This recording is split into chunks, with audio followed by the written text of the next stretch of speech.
Someone else who deserves a big hand, Senator Doherty. Yeah. Come on up here, buddy.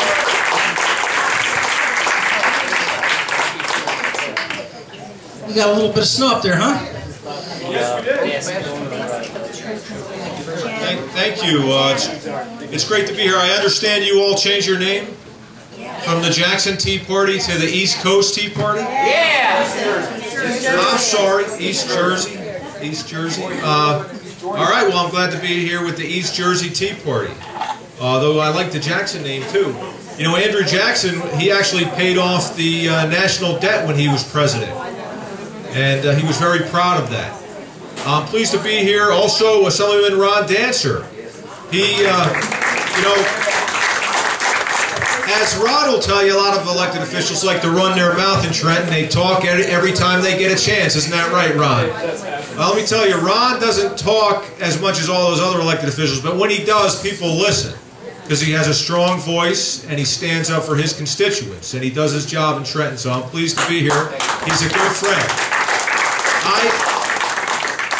I usually, I know I've been asked tonight to speak about voter fraud, but there's another issue I'm working on as well, and I want to talk about this before I get to voter fraud. And I have a handout. I usually do it as a presentation, but it's about how to lower your property taxes. I think you'd all like that, right? Yeah. And if I could get some help, I have handouts, and if we could go on one side of the room, and then maybe on the other side of the room, because I'm actually going to work you through this presentation. And it starts on the cover. The title is How Fair School Funding Plan Can Lower Your Property Taxes. And people in New Jersey have a vague sense that, hey, maybe we're sending $2 to the urban student for every $1 of school aid we're sending to the suburban kid. But ladies and gentlemen, that's not the facts. The fact is that we have an educational system that's been hijacked by the New Jersey Supreme Court, that thinks they're all three branches of government, that's taken over the legislative function, and keeps ordering more of your money to be sent elsewhere, to a system that's corrupt, to a system that actually fails. And instead of providing real educational opportunity for these students in our urban areas, they're actually being forced to go to failing schools. So I'd like to walk you through my presentation that I give. As I said, I usually do it with a PowerPoint and a screen, but I know our forum tonight doesn't actually allow that to happen. But my goal tonight is to tell you about our school funding formula in New Jersey and how we can change it with my Fair School Funding Plan. That'll be fair to every taxpayer, it'll be fair to every student, and it will get some accountability in all of our schools across the state of New Jersey. The first page I'd like you to go to, it's about 3 pages in. It's this, up top it's called School Funding Reform Act. You see that? The School Funding Reform Act. This is New Jersey's school funding formula. And it's very complicated, very difficult to figure out. There's a lot of numbers, and I think that's by design. They don't want people to know where all the money's going. And I would say if you tasked a Rutgers professor or an MIT professor with figuring out, you know, some physicists or astrophysicists, some scientists to figure out our school funding formula, before they did it, they'd probably jump off a bridge. It's that complicated. And there's a couple things you need to know about our school funding formula in New Jersey. It is handed out after we collect the state income tax. We have a state income tax that's progressive. So the more you make, the more you pay into the state income tax. All that money goes to Trenton, and the Department of Education uses the School Funding Reform Act equation to hand out the school aid. And there's a couple things you should know. Up top you see where it says base. Base is what every student in New Jersey is supposed to get, $9,600. And they're assigned to 1.00. So 1.00 times 9,600, that's how much the student's supposed to get in school aid. Now for elementary school, they multiply that 96 by 1.04, high school by 1.17 to give you a little bit of bump up. The theory is that it's more expensive to send a student to high school. But here's where it gets interesting. The variable right to the right of that, at risk. This is very important because in New Jersey, you get an at-risk designation by doing one thing and one thing only. By signing a student up for a free or a reduced price lunch. So you can be at 185% of the poverty level in the state of New Jersey, you're a reduced price lunch student, you're an at-risk designation. And you know what that means, ladies and gentlemen? That means to that 1.00, they add a 0.47. That's another $4,500 of school aid that goes to that student just for signing up for the free or reduced price lunch. Now that's not for buying the lunch or buying the breakfast. That's actually additional school aid that goes from the income tax fund here in the state of New Jersey to that school. Now you get a special bonus if you sign up over 60% of your students. And that's the column right to the right of that. At risk 60%. You actually get up to $5,400 of additional money. And that $5,400 is on top of the $9,600 that that student gets. Now, you get the Star Ledger around here? Okay. Well, there was a big story in the Star Ledger about a month and a half ago about what was going on in Elizabeth Board of Education. Did you hear about that? In Elizabeth, this is a very big story. In Elizabeth, they had highly compensated officials signing their kids up for the free lunch program. They had a principal making $103,000, had his child signed up for the free lunch program. The board president, she and her husband make well over $100,000, had their child sign up for the free lunch program. You know why? They didn't want the free lunch. They wanted to get their population over 60% of at-risk designation, so you get $5,400 for each student. And thank goodness Governor Christie sent the Attorney General in there, and they arrested those folks.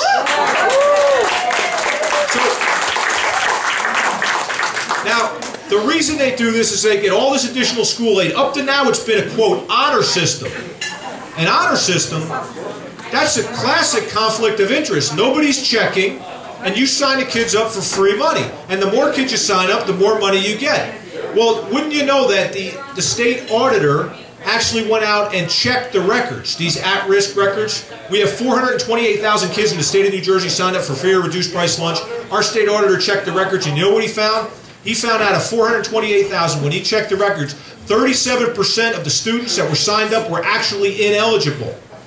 Ladies and gentlemen, if you run the math, 428,000 times 37% times $4,500 or $5,500 more per student, we're talking hundreds of millions of dollars a year going to students that do not qualify for that money. So I think what we saw in Elizabeth, where those folks were arrested and people making over $100,000 were signing their kids up, that's the tip of the iceberg. This is going on all over the state of New Jersey. Now, to the right of that is LEP, Limited English Proficiency. If a student does not speak English as their primary language at home, under our school funding formula, they get an additional $4,800 on top of everything I told you up to now. Now, this at-risk comes back into play again, this at-risk designation, because if you're a combination Limited English Proficiency and an at-risk student, you get an additional $1,200 on top of what you get. Security money to the right of that, if you're a suburban kid that's not signed up for the free lunch program, you're getting $70. If you're an at-risk student, it comes back in once again, you get $402, almost 6 times as much. And finally, there's equalization aid. This involves the real estate values of a town. And ladies and gentlemen, what has been perfected by a lot of our friends in certain spots is they actually artificially lower the real estate value of their town. For example, Jersey City has not done a reevaluation of its real estate since 1988. And not only that, they give away tax abatements. Jersey City has given away over $2 billion in tax abatements, artificially lowering their real estate values. And this was all documented by our state comptroller, Matthew Boxer, and he actually put in there that these towns are artificially lowering their real estate values. And it's a problem because in Monmouth County, in Wall Township, in our suburban towns, we're not artificially lowering our real estate values. So when we report to the state, we report accurate real estate values, and as a result, you get less school aid. Because when they go to the state, they say, oh, well, these folks have the property tax base. In contrast, we have many towns, they're actually rigging the system to lower their real estate values. And guess what? When you have lower real estate values, you get more school aid. And I'll just give you an example. I represent Warren and Hunterdon County, and thank goodness our power is going back on. So, you know, we can take showers and the like. And I represent a district that has about 230,000 people. We have a lot of farms, a lot of houses. We don't have a lot of businesses. And our real estate value, according to the state of New Jersey, is $36 billion. Now, compare it to Newark. They have 275,000 people. They have all those commercial buildings. You know what real estate value is for Newark, according to the state of New Jersey? And this is equalized, $16 billion. They have 275,000 people, much more than rural 23rd legislative district that I represent. Jersey City, their real estate values are $20 billion. So what I'm telling you, ladies and gentlemen, when they run into the Supreme Court and say, you have to give us more school aid because we don't have the real estate value to support our own schools and we can't raise local property taxes, ladies and gentlemen, they're doing it to themselves. They're artificially lowering. So the reason I showed you this equation is that there's massive corruption, and a lot of these urban power brokers have figured out how to manipulate the numbers that they report to Trenton, knowing that they're going to get more school aid because of it. Knowing that when they go to the New Jersey Supreme Court, the New Jersey Supreme Court's not going to ask tough questions like, when was the last time you did a reevaluation in Jersey City? They're just going to say, oh, well, we need to send more money to these school districts. So there's a lot of corruption. Now, going to this one, a couple pages over, New Jersey state income tax. You should know that we have a progressive income tax in the state of New Jersey. The top 1% in New Jersey pay 38.5% of all income taxes. The bottom third of filers in New Jersey pay nothing, zero, absolutely nothing. So let's compare Wall Township. We're in Wall Township this evening, right? Okay, let's compare Wall Township to one of our Abbott districts, Asbury Park. It is a comparison of income taxes paid by two towns. And amazingly, what you see here is it occurs all across the state of New Jersey. But a lot of towns, it's even worse. So Wall Township has 25,000 people. You said $42.3 million of income tax to Trenton. That's $1,649 per person. That's for every man, woman, and child. So that's from the youngest baby to the most senior resident of Wall Township. You're sending in $1,649 per person. Asbury Park, they're sending in $3.8 million for 11,758 people. That's $326 per person. So because the income tax is progressive, and because if you make more, you pay more, the top 1% pay 38.5%, the bottom third pays zero, the residents of Wall Township are sending in over 5 times as much into the income tax fund as the residents of Asbury Park. And that's important because that money goes to Trenton. That becomes our school aid fund.